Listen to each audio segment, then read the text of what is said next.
Canada on Thursday attacked a U.S. proposal to deploy troops along the undefended joint border to help fight the spread of coronavirus, saying the idea was unnecessary and would damage relations. The uncompromising comments were a surprise, since Ottawa has enjoyed smooth relations with U.S. President Donald Trump's administration over the past 18 months. Last week, the two nations agreed to close the border to non-essential travel to ease the outbreak strain on health systems. Canadian Deputy Prime Minister Chrystia Freeland, however, made clear the Liberal government had no time for a plan to send hundreds of troops to the border to boost security. Canada is strongly opposed to this U.S. proposal, and we have made that opposition very, very clear. This is an entirely unnecessary step which we would view as damaging to our relationship, Freeland told a news conference. The public health situation does not require such action, she said, noting Washington had yet to take a final decision. Speaking at the White House, Trump appeared to lack details on the possible troop deployment and said he would look into the matter. He said it would be equal justice since U.S. military have deployed to play a support role on the border with Mexico.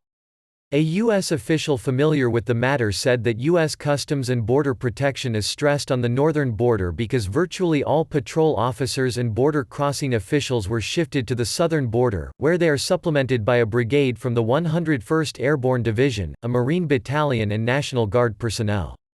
The Canada-U.S. border stretches 8,891 kilometers (5,525 miles) and is a crossing point for one of the world's largest bilateral trading relationships.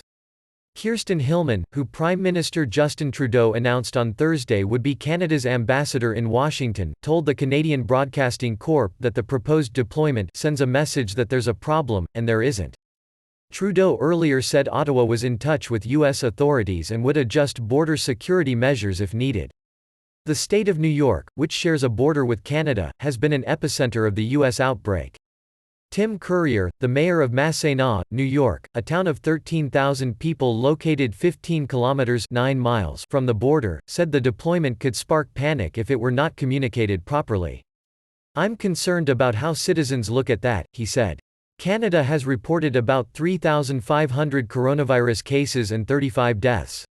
It is no longer accepting irregular migrants who walk over the border at unofficial crossings, instead sending them back to the United States. Washington plans to return them to their countries of origin.